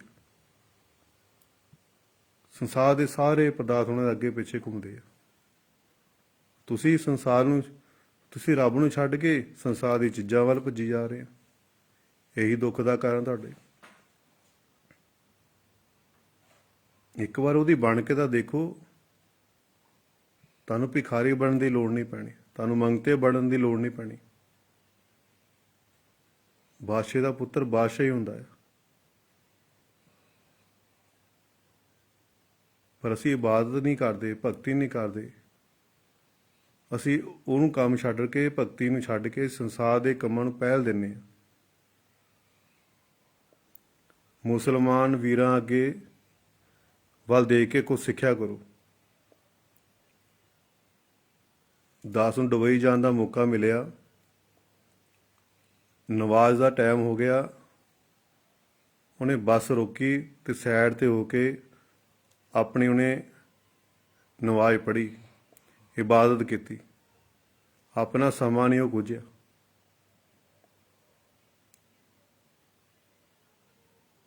ਅਸੀਂ ਲੋਕ ਕਹਿੰਦੇ ਭਗਤੀ ਫੇਰ ਕਰ ਲਾਂਗੇ, ਆਹ ਕੰਮ ਕਰ ਲਈਏ, ਉਹ ਕੰਮ ਕਰ ਲਈਏ, ਕਿ ਫੇਰ ਬਹਿ ਜਾਾਂਗੇ, ਫੇਰ ਸਿਮਰਨ ਕਰਾਂਗੇ, ਫੇਰ ਬੰਦਗੀ ਕਰ ਲਾਂਗੇ, ਪਹਿਲਾਂ ਆਹ ਕੰਮ ਕਰ ਲਈਏ, ਪਹਿਲਾਂ ਉਹ ਕੰਮ ਕਰ ਲਈਏ। ਇਸ ਕਰਕੇ ਕਹਿੰਦੇ ਦੂਜਿਆਂ ਵਿੱਚ ਅੱਛਾਈਆਂ ਲੱਭਣ ਦੀ ਕੋਸ਼ਿਸ਼ ਕਰੋ, ਬੁਰਾਈਆਂ ਨਾ ਦੇਖੋ। ਬੁਰਾਈਆਂ ਲੱਭਣੀਆਂ ਤੇ ਆਪਣੇ ਅੰਦਰ ਲੱਭਣ ਦੀ ਕੋਸ਼ਿਸ਼ ਕਰੋ।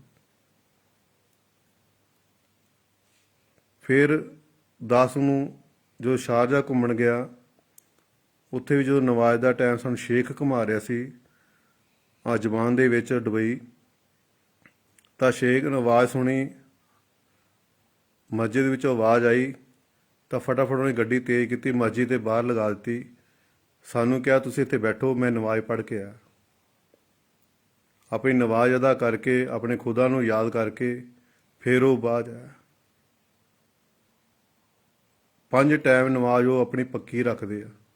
ਦੁਨੀਆ ਇੱਧਰ ਦੀ ਉੱਧਰ ਹੋ ਜਾਵੇ, ਕੋਈ ਕੰਮ ਰੁਕਦਾ ਰੁਕ ਜਾਵੇ, ਪਰ ਉਹ ਨਮਾਜ਼ ਨਹੀਂ ਛੱਡਦੇ ਆਪਣੀ। ਪਰ ਅਸੀਂ ਲੋਕ, ਅਸੀਂ ਪ੍ਰਭੂ ਦੀ ਜੋ ਭਗਤੀ ਦੀ ਗੱਲ ਆਉਂਦੀ ਆ, ਪ੍ਰਭੂ ਦੇ ਪਾਠ ਦੀ ਗੱਲ ਆਉਂਦੀ, ਨਾਮ ਸਿਮਰਨ ਦੀ ਗੱਲ ਆਉਂਦੀ ਆ, ਅਸੀਂ ਉਹਨੂੰ ਛੱਡ ਕੇ ਸੰਸਾਰ ਦੇ ਕੰਮਾਂ ਪਿੱਛੇ ਭੱਜੇ ਫਿਰਦੇ ਹਾਂ। ਇੱਕ ਵਾਰ ਏਦਾਂ ਬੰਦਗੀ ਕਰਕੇ ਤਾਂ ਦੇਖੋ, ਆਪਣੇ ਇਸ ਭਗਤੀ ਨੂੰ ਪਹਿਲ ਦੇ ਕੇ ਤਾਂ ਦੇਖੋ, ਇਹਨੂੰ ਪਹਿਲਾਂ ਕੰਮ ਸਮਝ ਕੇ ਕਰਕੇ ਤਾਂ ਦੇਖੋ। ਸੰਸਾਰ ਦੇ ਆਟੋਮੈਟਿਕ ਸਾਰੇ ਕੰਮ ਤੁਹਾਡੇ ਆਪਣੇ ਆਪ ਹੋਣ ਲੱਗ ਪੈਣੇ। ਮਹਾਤਮਾ ਬੁੱਧ ਨੇ ਉਸ ਰੱਬ ਦੀ ਖਾਤਰ, ਉਸ ਅੱਲਾ ਵਾਹਿਗੁਰੂ ਦੀ ਖਾਤਰ ਆਪਣਾ ਰਾਜ ਮਹਿਲ ਛੱਡ ਦਿੱਤਾ, ਆਪਣਾ ਸਾਰਾ ਐਸ਼ੋ ਆਰਾਮ ਛੱਡ ਦਿੱਤਾ। ਅੱਜ ਅਸੀਂ ਉਹਨਾਂ ਨੂੰ ਯਾਦ ਕਰਦੇ ਹਾਂ, ਇੱਕ ਰੱਬ ਦੀ ਖਾਤਰ। ਅਸੀਂ ਉਲਟ ਚੱਲਦੇ ਹਾਂ। ਅਸੀਂ ਪੈਸੇ ਦੀ ਖਾਤਰ, ਦੁਨੀਆ ਦੇ ਧਨ ਪਦਾਰਥਾਂ ਦੀ ਖਾਤਰ ਅਸੀਂ ਰੱਬ ਨੂੰ ਹੀ ਛੱਡ ਦਿੱਤਾ, ਰੱਬ ਦੀ ਬੰਦਗੀ ਕਰਨੀ ਛੱਡ ਦਿੱਤੀ, ਰੱਬ ਦੀ ਭਗਤੀ ਕਰਨੀ ਛੱਡ ਦਿੱਤੀ। ਇਹੀ ਦੁੱਖ ਦਾ ਕਾਰਨ ਹੈ, ਇਸ ਕਰਕੇ ਤੁਸੀਂ ਦੁਖੀ ਹੋ। ਮੀਰਾ ਬਾਈ ਨੇ ਪਾਇਓ ਜੀ ਪਾਇਓ, ਮੈਨੇ ਰਾਮ ਰਤਨ ਧਨ ਪਾਇਓ। ਮੀਰਾ ਬਾਈ ਨੇ ਉਸ ਕ੍ਰਿਸ਼ਨ ਭਗਵਾਨ ਦੀ ਖਾਤਰ, ਪ੍ਰਭੂ ਦੀ ਬੰਦਗੀ ਦੀ ਖਾਤਰ ਆਪਣੇ ਮਹਿਲ ਤਿਆਗ ਦਿੱਤੇ। ਅੱਜ ਅਸੀਂ ਮੀਰਾ ਨੂੰ ਯਾਦ ਕਰਦੇ ਹਾਂ।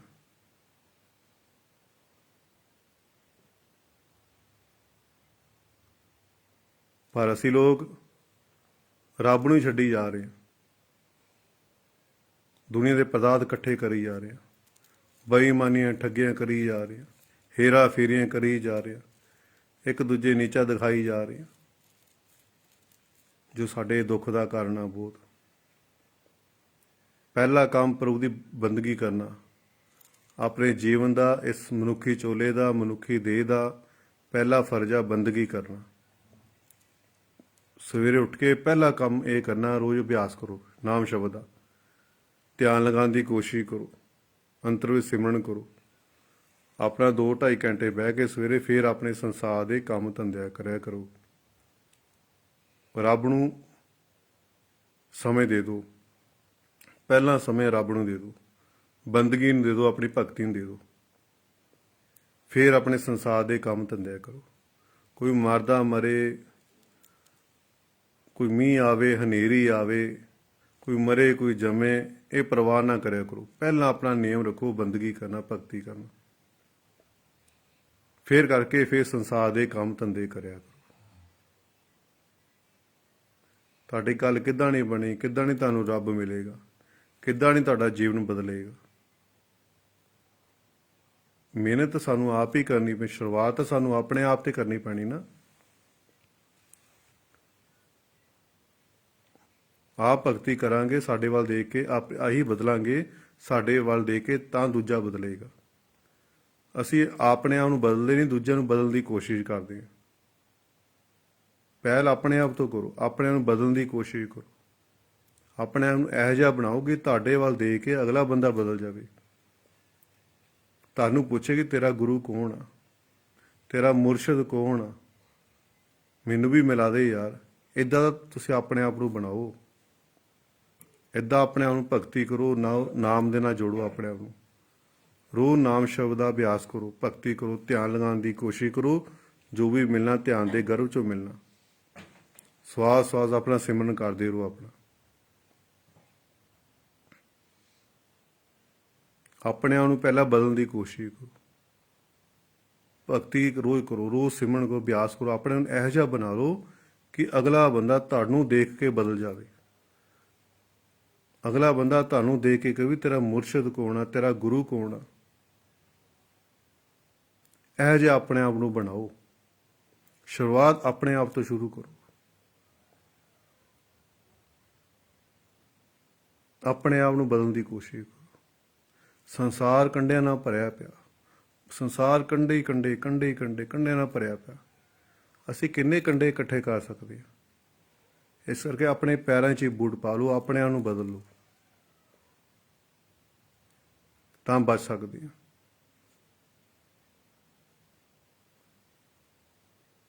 ਭਗਤੀ ਪ੍ਰਭੂ ਨੂੰ ਪਾਉਣ ਵਾਸਤੇ ਕਰਨੀ ਹੈ, ਰੱਬ ਨੂੰ ਪਾਉਣ ਵਾਸਤੇ ਕਰਨੀ ਹੈ, ਉਹਨੂੰ ਮਿਲਣ ਵਾਸਤੇ ਕਰਨੀ ਹੈ, ਮੁਕਤੀ ਪ੍ਰਾਪਤ ਕਰਨ ਵਾਸਤੇ ਕਰਨੀ ਹੈ।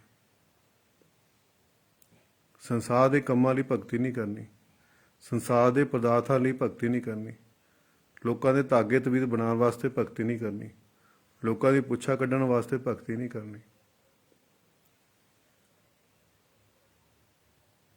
ਲੋਕਾਂ ਨੂੰ ਮੁੰਡੇ ਕੁੜੀਆਂ ਦੇਣ ਵਾਸਤੇ ਭਗਤੀ ਨਹੀਂ ਕਰਨੀ, ਲੋਕਾਂ ਨੂੰ ਸੱਟੇ ਨੰਬਰ ਦੇਣ ਵਾਸਤੇ ਭਗਤੀ ਨਹੀਂ ਕਰਨੀ। ਇਹ ਰਸਤਾ ਹੀ ਗਲਤ ਨੇ, ਦੁੱਖ ਦਾ ਕਾਰਨ ਹੈ। ਇਹਦਾ ਭੁਗਤਾਨ ਤੁਹਾਨੂੰ ਹੀ ਕਰਨਾ ਪੈਣਾ ਹੈ। ਦੁਨੀਆ ਨੂੰ ਜਿੱਤਿਆ ਨਹੀਂ ਜਾ ਸਕਦਾ, ਨਾ ਹੀ ਕਿਸੇ ਦੀ ਹੋਈ, ਨਾ ਹੀ ਕਦੇ ਕਿਸੇ ਦੀ ਹੋ ਸਕਦੀ ਹੈ, ਨਾ ਹੀ ਦੁਨੀਆ ਨੂੰ ਬਦਲਿਆ ਜਾ ਸਕਦਾ ਹੈ। ਇਸ ਕਰਕੇ ਦੁਨੀਆ ਨੂੰ ਖੁਸ਼ ਕਰਨ ਦੇ ਚੱਕਰਾਂ ਵਿੱਚ ਆਪਣੇ ਸੁੱਖ ਦਾ ਤਿਆਗ ਨਾ ਕਰਿਆ ਕਰੋ।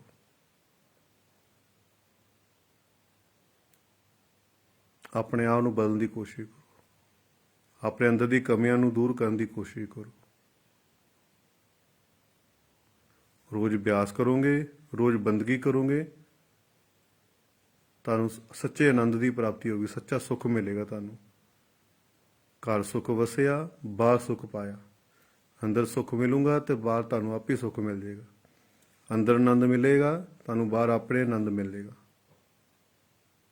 ਇਸ ਕਰਕੇ ਰੋਜ਼ ਅਭਿਆਸ ਕਰਨਾ ਤੁਸੀਂ ਵੀ ਕਰੋ, ਆਪਣੇ ਬੱਚਿਆਂ ਨੂੰ ਵੀ ਰੋਜ਼ ਅਭਿਆਸ ਕਰਾਇਆ ਕਰੋ, ਰੋਜ਼ ਬੰਦਗੀ ਕਰਾਉਣੀ ਸ਼ੁਰੂ ਕਰੋ।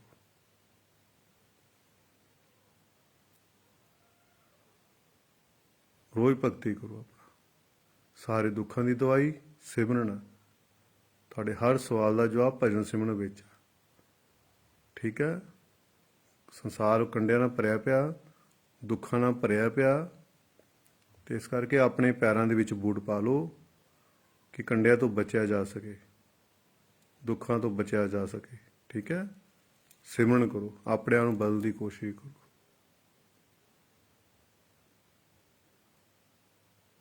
ਬਹੁਤ ਜਨਮ ਵਿਛੜੇ ਤੇ ਮਾਧੋ, ਜੇ ਜਨਮ ਤੁਮਾਰੇ ਲਿਖੇ। ਜੀਵਨ ਉਹਦੇ ਲੇਖੇ ਲਗਾ ਦਿਓ। ਪ੍ਰਭੂ ਨੇ ਕਹਿੰਦਾ ਕੰਮ ਕਾਜ ਛੱਡੋ, ਧੀਆਂ ਪੁੱਤਰ ਛੱਡੋ, ਬਸ ਪਰਿਵਾਰ ਵਿੱਚ ਰਹਿ ਕੇ ਆਪਣੇ ਫਰਜ਼ ਨਿਭਾਉਣੇ ਆ, ਆਪਣੀ ਜ਼ਿੰਮੇਵਾਰੀ ਨਿਭਾਉਣੀ ਆ, ਉਹਦੇ ਵਿੱਚੋਂ ਸਮਾਂ ਕੱਢ ਕੇ ਪ੍ਰਭੂ ਦੀ ਯਾਦ ਵਿੱਚ ਬਹਿਣਾ। ਠੀਕ ਹੈ। ਰੋਜ਼ ਅਭਿਆਸ ਕਰੋ। ਦਾਸ ਦੇ ਕੁਝ ਬੋਲਣ ਵਿੱਚ ਗਲਤੀ ਹੋਵੇ, ਦਾਸ ਨੂੰ ਮਾਫ ਕਰ ਦੇਣਾ। ਜੇ ਅੱਛੇ ਵਿਚਾਰ ਲੱਗੇ ਹੋਣ, ਆਪਣੇ ਜੀਵਨ ਵਿੱਚ ਢਾਲਣ ਦੀ ਕੋਸ਼ਿਸ਼ ਕਰਨੀ ਆ। ਔਰ ਇਹਨਾਂ ਵਿਚਾਰਾਂ ਤੇ ਅਮਲ ਕਰਨਾ ਹੈ।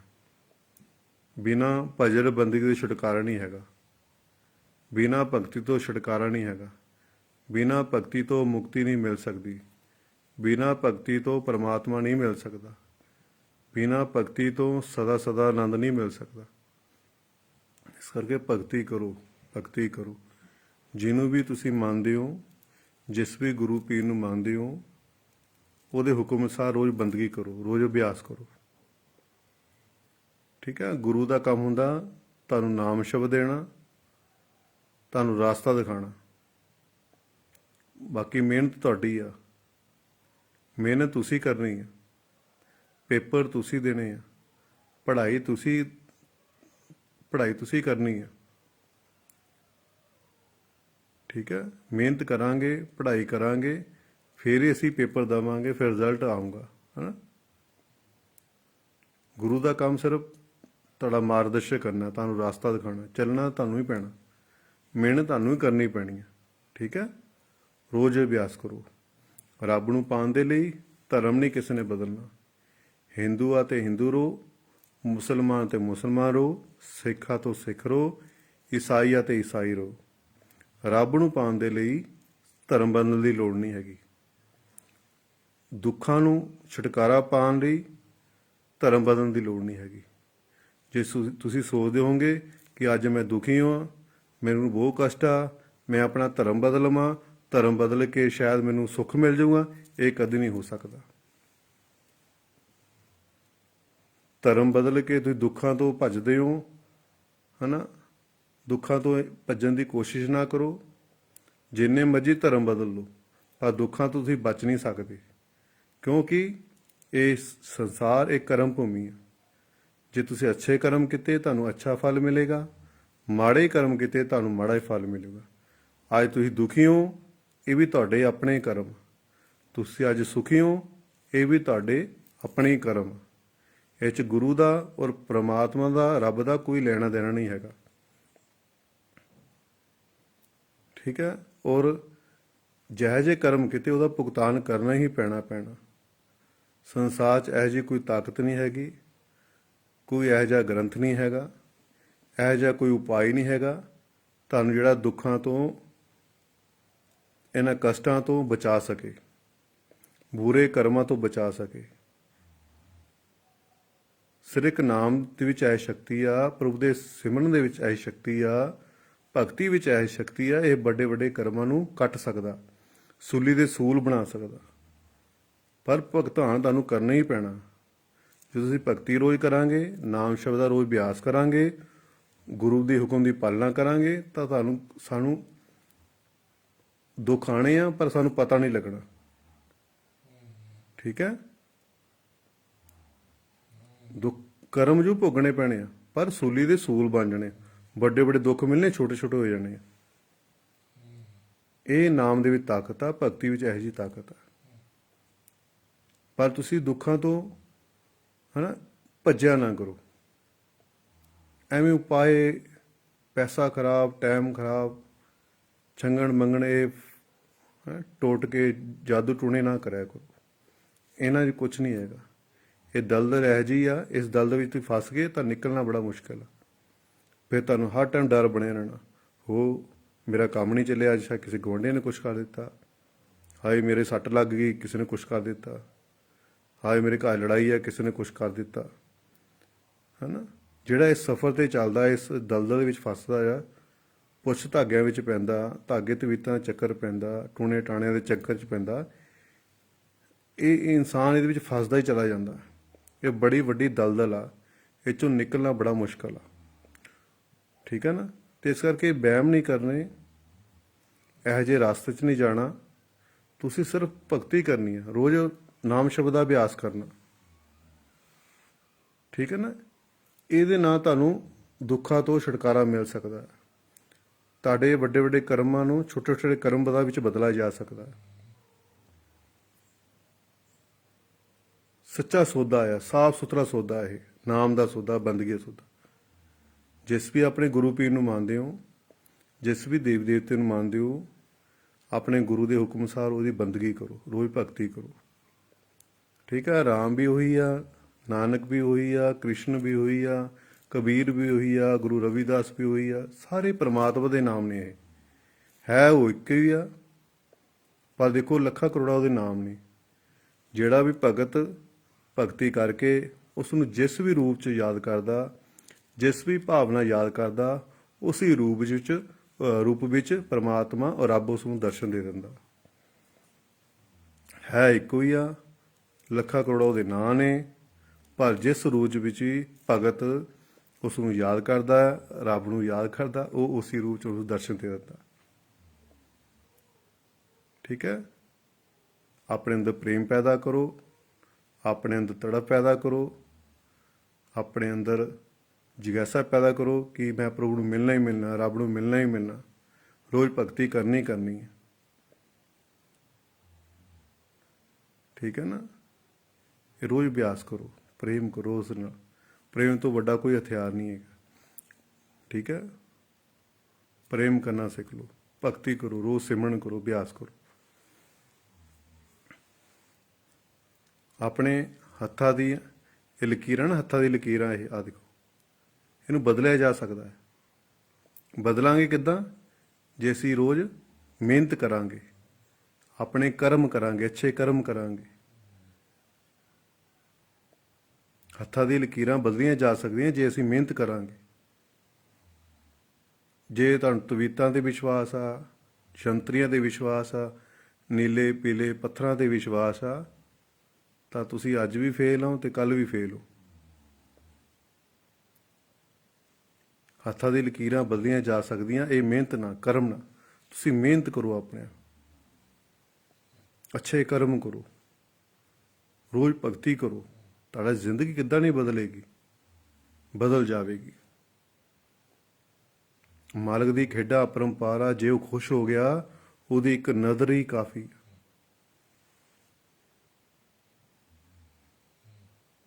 ਕਹਿੰਦੇ ਨਾ, ਮੈਂ ਕੀ ਜਾਣਾ ਰੰਗ ਮਾਲਕ ਦੇ, ਕਿਤੋਂ ਕੀ ਕਰਾਵੇ। ਰਾਜੇ ਨੂੰ ਕਰਦੇ ਭਿਖਾਰੀ, ਭਿਖਾਰੀ ਨੂੰ ਧਰਤ ਬਿਠਾਵੇ, ਭਿਖਾਰੀ ਨੂੰ ਤਖਤ ਬਿਠਾਵੇ। ਉਹਦੀ ਇੱਕ ਨਜ਼ਰ ਹੀ ਕਾਫੀ ਆ, ਉਹਦੀ ਇੱਕ ਨਜ਼ਰ ਹੀ ਕਾਫੀ ਆ। ਬਸ ਇੱਕ ਵਾਰ ਉਹਦੇ ਨਾਲ ਪ੍ਰੇਮ ਪਾ ਕੇ ਦੇਖੋ, ਉਹਦੇ ਨਾਲ ਯਾਰੀ ਲਗਾ ਕੇ ਦੇਖੋ, ਰੋਜ਼ ਅਭਿਆਸ ਕਰੋ। ਉਹਨੇ ਪਤਾ ਨਹੀਂ ਕਿਹੜੇ ਪਲ ਤੁਹਾਡਾ ਜੀਵਨ ਬਦਲ ਦੇਣਾ। ਰੱਬ ਆਪਣੇ ਭਗਤਾਂ ਨੂੰ ਉਦਾਸ ਨਹੀਂ ਹੋਣ ਦਿੰਦਾ, ਆਪਣੇ ਭਗਤਾਂ ਨੂੰ ਦੁਖੀ ਨਹੀਂ ਹੋਣ ਦਿੰਦਾ। ਰੱਬ ਆਪਣੇ ਭਗਤਾਂ ਦੀ ਲਾਜ ਉਹ ਆਪ ਰੱਖਦਾ ਹੈ। ਮੈਂ ਤੁਹਾਡੇ ਕਈ ਅਨੁਭਵ ਤੁਹਾਡੇ ਨੂੰ ਮੈਂ ਸਾਂਝੇ ਨਹੀਂ ਕਰ ਸਕਦਾ ਕਿ ਰੱਬ ਇੰਨਾ ਕੁਛ ਕਰਦਾ ਹੈ। ਸਾਨੂੰ ਕਹਿਣ ਦੀ ਲੋੜ ਹੀ ਨਹੀਂ ਪੈਂਦੀ। ਖਿਆਲ ਇੱਥੇ ਆਉਂਦਾ, ਖਿਆਲ ਸਿਰਫ ਖਿਆਲ, ਉਹ ਜਦੀ ਪੂਰਾ ਕਰ ਦਿੰਦਾ। ਇਹ ਦਾਸ ਦਾ ਅਨੁਭਵ ਹੈ। ਤੁਸੀਂ ਕਰਕੇ ਤਾਂ ਦੇਖੋ, ਪ੍ਰੈਕਟੀਕਲ ਕਰੋ। ਤੁਹਾਨੂੰ ਰੋਜ਼ ਅਭਿਆਸ ਕਰਨਾ ਸਿੱਖੋ, ਕੋਈ ਛੁੱਟੀ ਨਹੀਂ ਕਰਨੀ। ਪਹਿਲਾ ਨਿਯਮ ਭਗਤੀ ਕਰਨਾ, ਰੋਜ਼ ਨਾਮ ਸ਼ਬਦ ਦਾ ਅਭਿਆਸ ਕਰਨਾ, ਫਿਰ ਆਪਣੇ ਸੰਸਾਰ ਦੇ ਕੰਮ ਧੰਦੇ ਕਰਨੇ। ਕਿੱਦਾਂ ਨਹੀਂ ਤੁਹਾਡੀ ਗੱਲ ਬਣੇਗੀ? ਇੱਕ ਨਾ ਇੱਕ ਦਿਨ ਤੁਹਾਡੀ ਗੱਲ ਜ਼ਰੂਰ ਬਣੇਗੀ। ਬਸ ਤੁਸੀਂ ਨਿਸ਼ਕਾਮ ਭਗਤੀ ਕਰੋ, ਰੋਜ਼ ਰੋਜ਼ ਸਿਮਰਨ ਕਰੋ, ਤੁਹਾਡਾ ਜੀਵਨ ਜ਼ਰੂਰ ਬਦਲੇਗਾ।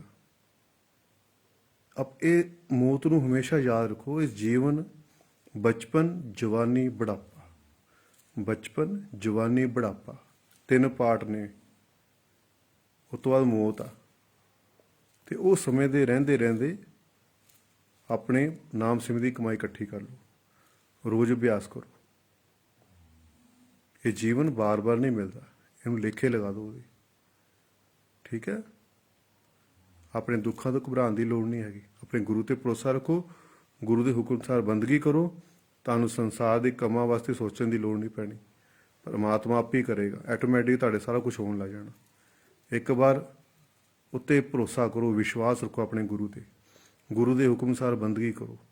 ਤੁਹਾਡੇ ਸੰਸਾਰ ਦੇ ਸਾਰੇ ਕੰਮ ਆਪਣੇ ਆਪ ਹੋਣ ਲੱਗ ਪੈਣੇ, ਆਟੋਮੈਟਿਕ ਹੋਣ ਲੱਗ ਪੈਣੇ। ਬਸ ਤੁਸੀਂ ਬੰਦਗੀ ਕਰੋ, ਬਸ ਆਪਣਾ ਨਿਯਮ ਪੱਕਾ ਰੱਖੋ। ਫਿਰ ਆਪਣੇ ਸੰਸਾਰ ਦੇ ਕੰਮ ਤਾਂ ਦੇਖੋ, ਨਜ਼ਾਰਾ ਦੇਖੋ, ਕਿੱਦਾਂ ਜ਼ਿੰਦਗੀ ਬਦਲੂਗੀ। ਕਰਕੇ ਦੇਖੋ, ਕਰਕੇ ਦੇਖੋ। ਜੇ ਕੁਛ ਅੰਦਰ ਦਾ ਨਹੀਂ ਪਤਾ ਲੱਗਦਾ ਤਾਂ ਦਾਸ ਨੂੰ ਪੁੱਛ ਸਕਦੇ ਤੁਸੀਂ। ਠੀਕ ਹੈ ਨਾ। ਤੁਸੀਂ ਭਗਤੀ ਕਰੋ, ਰੋਜ਼ ਅਭਿਆਸ ਕਰੋ, ਜਿੰਨਾ ਕੁ ਦਾਸ ਨੂੰ ਪਤਾ ਆ, ਜਿੰਨਾ ਕੁ ਮਾਲਕ ਦੱਸਦਾ ਆ, ਜਿੰਨਾ ਕੁ ਅਨੁਭਵ ਆ, ਥੋੜ੍ਹਾ ਬਹੁਤਾ ਤੁਹਾਡੇ ਸ਼ਾਇਦ ਕੰਮ ਆ ਜਾਵੇ, ਤੁਹਾਡਾ ਸਫ਼ਰ ਆਸਾਨ ਹੋ ਜਾਵੇ। ਜਿਹੜਾ 10 ਘੰਟੇ ਸਫ਼ਰ ਆ 1 ਘੰਟੇ ਤੈਅ ਹੋ ਜਾਵੇ। ਠੀਕ ਹੈ ਨਾ। ਜਿਹੜੇ ਤੁਸੀਂ ਸਫ਼ਰ ਜਾਣਾ ਕੰਢੇ ਆ, ਦੁੱਖ ਆ, ਦਰਦ ਆ, ਉਹਨਾਂ ਤੁਸੀਂ ਬਚੇ ਜਾ। ਸਾਡਾ ਅਨੁਭਵ ਕਿਤੇ ਨਾ ਕਿਤੇ ਤੁਹਾਡੇ ਕੰਮ ਆ ਜਾ ਸਕਦਾ। ਠੀਕ ਹੈ। ਤੇ ਇਸ ਕਰਕੇ ਫਾਇਦਾ, ਮੌਕੇ ਦਾ ਫਾਇਦਾ ਲੈ ਲੈਣਾ ਚਾਹੀਦਾ। ਮੌਕੇ ਦੇ ਸੰਤ ਮਹਾਂਪੁਰਸ਼ ਫਕੀਰ ਦਾ ਫਾਇਦਾ ਲੈ ਲੈਣਾ ਚਾਹੀਦਾ, ਤੁਹਾਡਾ ਜੇ ਇਹ ਸਫ਼ਰ ਆਸਾਨ ਹੋ ਜਾਵੇ। ਠੀਕ ਆ। ਕਿਉਂਕਿ ਮਹਾਂਪੁਰਸ਼ਾਂ ਨੇ ਠੋਕਰਾਂ ਖਾਧੀਆਂ ਹੁੰਦੀਆਂ, ਮਿਹਨਤਾਂ ਕਰ ਕਰਕੇ ਉਹ ਆਪ ਅਸਲੀ ਅਵਸਥਾ, ਆਪਣੀ ਅਵਸਥਾ 'ਤੇ ਆਨੰਦ 'ਤੇ ਪਹੁੰਚੇ ਹੁੰਦੇ ਆ। ਅਤੇ ਉਹਨਾਂ ਦਾ ਪ੍ਰੈਕਟੀਕਲ ਅਨੁਭਵ ਹੁੰਦਾ ਹੈ, ਹੈ ਨਾ, ਪ੍ਰੈਕਟੀਕਲ ਹੁੰਦਾ ਹੈ। ਉਹਨੇ ਪ੍ਰੈਕਟੀਕਲ ਕਰ ਕਰਕੇ ਕਾਫੀ ਅਨੁਭਵ ਹੋਇਆ ਹੁੰਦਾ। ਤਾਂ ਜੇ ਅਸੀਂ ਉਹਨਾਂ ਦੀ ਸ਼ਰਨ ਵਿੱਚ ਜਾਵਾਂਗੇ, ਉਹਨਾਂ ਦੀ ਸੰਗਤ ਕਰਾਂਗੇ, ਠੀਕ ਹੈ, ਸਾਡਾ ਉਹਨਾਂ ਦਾ ਅਨੁਭਵ ਸਾਡੇ ਕੰਮ ਆ ਜੇ ਕੰਮ ਆਵੇਗਾ। ਉਹ ਸਾਡਾ ਸਫ਼ਰ ਜਲਦੀ ਤੈਅ ਹੋਵੇਗਾ। ਅਸੀਂ ਦੁੱਖਾਂ ਤੋਂ ਬਚ ਜਾਵਾਂਗੇ, ਕੰਡਿਆਂ ਤੋਂ ਬਚ ਜਾਵਾਂਗੇ। ਠੀਕ ਹੈ ਨਾ। ਤੇ ਇਸ ਕਰਕੇ ਸੰਤਾਂ ਮਹਾਂਪੁਰਖ ਸੰਗਤ ਕਰਨੀ ਆ। ਕਿਤੇ ਸਤਸੰਗ ਹੁੰਦਾ, ਸਤਸੰਗ ਜ਼ਰੂਰ ਜਾਇਆ ਕਰੋ, ਕੀਰਤਨ ਜ਼ਰੂਰ ਸੁਣਿਆ ਕਰੋ, ਕਥਾ ਜ਼ਰੂਰ ਸੁਣਿਆ ਕਰੋ। ਪਤਾ ਨਹੀਂ ਕਿਹੜੇ ਵੇਲੇ ਤੁਹਾਡਾ ਮਨ 'ਚ ਕਿਹੜੀ ਗੱਲ ਬੈਠ ਜਾਵੇ ਤੁਹਾਨੂੰ ਸਿੱਖਣ ਨੂੰ, ਤੁਹਾਡੀ ਕਿਹੜੀ ਗੱਲ ਤੁਹਾਡਾ ਜੀਵਨ ਬਦਲ ਦੇਵੇ। ਠੀਕ ਹੈ ਨਾ। ਉਹ ਜਦੋਂ ਵੀ ਸਮਾਂ ਮਿਲਦਾ ਪ੍ਰਭੂ ਦੀ ਯਾਦ 'ਚ ਬਹਿ ਜਾ ਕਰੋ। ਨਿੰਦਿਆ ਚੁਗਲੀ ਨਹੀਂ ਕਰਨੀ, ਨਸ਼ੇ ਨਹੀਂ ਕਰਨੇ। ਠੀਕ ਆ। ਮੀਟ ਨਹੀਂ ਖਾਣਾ ਕਿਸੇ ਨੇ, ਸ਼ਰਾਬਾਂ ਨਹੀਂ ਪੀਣੀਆਂ। ਬਿਲਕੁਲ ਸਾਫ਼ ਸੁਥਰਾ ਆਪਣੇ ਬਣਾ ਲਓ। ਕਿਉਂਕਿ ਸਰੀਰ ਇਹ ਹਰੀ ਦਾ ਮੰਦਿਰ ਆ, ਇਹਨੂੰ ਸਾਫ਼ ਸੁਥਰਾ ਰੱਖੋ। ਠੀਕ ਹੈ। ਬਾਹਰ ਵੀ ਦੇਖੋ ਅਸੀਂ ਮੰਦਿਰਾਂ ਨੂੰ, ਗੁਰਦੁਆਰਿਆਂ ਨੂੰ, ਮਸਜਿਦਾਂ ਨੂੰ ਕਿੰਨਾ ਸੋਹਣਾ ਸਜਾਉਂਦੇ ਹਾਂ, ਮਹਿੰਗਾ ਤੋਂ ਮਹਿੰਗਾ ਪੱਥਰ ਲਗਾਉਂਦੇ ਹਾਂ, ਹੈ ਨਾ, ਸੋਨੇ ਚਾਂਦੀ ਲਗਾਈ ਜਾ ਰਹੇ ਬਾਹਰ ਮੰਦਿਰਾਂ ਨੂੰ, ਹੈ ਨਾ। ਪਰ ਜਿਹੜਾ ਅਸਲੀ ਘਰ ਆ, ਅਸਲੀ ਸਰੀਰ ਹੈ ਹਰੀ ਦਾ ਮੰਦਿਰ ਆ, ਇਹਨੂੰ ਕਿਉਂ ਗੰਦਾ ਕਰੀ ਜਾ ਰਹੇ? ਇਹਨੂੰ ਵੀ ਸਾਫ਼ ਸੁਥਰਾ ਰੱਖਣ ਦੀ ਕੋਸ਼ਿਸ਼ ਕਰੋ। ਕਿਉਂਕਿ ਜਿਹਨੂੰ ਵੀ ਪਰਮਾਤਮਾ ਮਿਲਿਆ ਅੰਦਰ ਹੀ ਮਿਲਿਆ, ਬਾਹਰ ਕਿਸੇ ਨੂੰ ਨਹੀਂ ਮਿਲਿਆ। ਇੱਥੇ ਹੀ ਪਰਮਾਤਮਾ ਬੈਠਾ, ਰੱਬ ਬੈਠਾ, ਅੰਦਰ ਖੋਜ ਕਰੋ, ਰਾਸਤਾ ਵੀ ਅੰਦਰ ਹੀ ਹੈ। ਠੀਕ ਹੈ। ਰੋਜ਼ ਅਭਿਆਸ ਕਰੋ। ਬਸ ਇੰਨੀ ਕੁ ਦਾਸ ਦੀ ਬੇਨਤੀ ਪ੍ਰਵਾਨ ਕਰਨਾ। ਅਤੇ ਦਾਸ ਕੋ ਕੁਛ ਬੋਲਣ ਵਿੱਚ ਗਲਤੀ ਹੋਵੇ ਤਾਂ ਦਾਸ ਨੂੰ ਮਾफ़ ਕਰ ਦੇਣਾ। ਠੀਕ ਹੈ ਨਾ। ਆਪਣੇ ਮਾਂ ਬਾਪ ਨਾਲ ਪਿਆਰ ਕਰਨਾ ਆ। ਔਰ ਮੀਆਂ ਬੀਬੀ ਇਹ ਦੋਸਤ ਬਣ ਕੇ ਆਪਣਾ ਜੀਵਨ ਕੱਟਿਆ ਕਰੋ। ਠੀਕ ਹੈ ਨਾ। ਔਰ ਮਾਂ ਬਾਪ ਦੇ ਆਗਿਆਕਾਰੀ ਪੁੱਤਰ ਬਣੋ। ਔਰ ਮਾਂ ਬਾਪ ਨੂੰ ਚਾਹੀਦਾ ਕਿ ਆਪਣੇ ਬੱਚਿਆਂ ਨੂੰ ਬਚਪਨ ਤੋਂ ਹੀ ਪ੍ਰਭੂ ਦੇ ਵੱਲ ਲਗਾਉਣ ਦੀ ਕੋਸ਼ਿਸ਼ ਕਰੋ, ਕਿ ਤੁਹਾਨੂੰ ਵੱਡੇ ਹੋ ਕੇ ਤੁਹਾਡੇ ਬੱਚੇ ਪਰੇਸ਼ਾਨ ਨਾ ਕਰਨ, ਤੁਸੀਂ ਵੀ ਦੁਖੀ ਨਾ ਹੋਵੋ। ਆਪ ਵੀ ਸਿਮਰਨ ਕਰਿਆ ਕਰੋ, ਆਪਣੇ ਬੱਚਿਆਂ ਤੋਂ ਵੀ ਸਿਮਰਨ ਕਰਾਓ। ਠੀਕ ਹੈ। ਸੰਸਾਰ ਦੇ ਗਿਆਨ ਦੇ ਨਾਲ ਅਧਿਆਤਮਿਕ ਗਿਆਨ ਵੀ ਬੱਚਿਆਂ ਨੂੰ ਦਿਆ ਕਰੋ। ਤੁਹਾਡਾ ਜੀਵਨ ਸਫਲ ਹੋ ਜਾਏਗਾ, ਹੈ ਨਾ। ਔਰ ਇਹ ਜੀਵਨ ਮਿਲਿਆ, ਇਸ ਜੀਵਨ ਦਾ ਜੋ ਮਕਸਦ ਆ ਉਹ ਵੀ ਆਪਣਾ ਪੂਰਾ ਹੋ ਜਾਏਗਾ। ਠੀਕ ਹੈ। ਅਤੇ ਇਸ ਕਰਕੇ ਰੋਜ਼ ਅਭਿਆਸ ਕਰਨਾ ਹੈ। ਅਤੇ ਦਾਸ ਕੋਈ ਕੁਛ ਬੋਲਣ ਵਿੱਚ ਗਲਤੀ ਹੋਵੇ ਤਾਂ ਦਾਸ ਨੂੰ ਆਪਣੀ ਚਰਨਾਂ ਦੀ ਧੂੜ ਸਮਝ ਕੇ, ਆਪਣਾ ਛੋਟਾ ਵੀਰ ਸਮਝ ਕੇ, ਭਰਾ ਸਮਝ ਕੇ, ਹੈ ਨਾ, ਵੀ ਚਰਨਾਂ ਦੀ ਧੂੜ ਸਮਝ ਕੇ ਦਾਸ ਨੂੰ ਮਾफ़ ਕਰ ਦੇਣਾ। ਔਰ ਜੈ ਲਖ ਦਾਤਾ ਪੀਰ ਦੀ, ਮੌਜ਼ ਫਕੀਰ ਦੀ।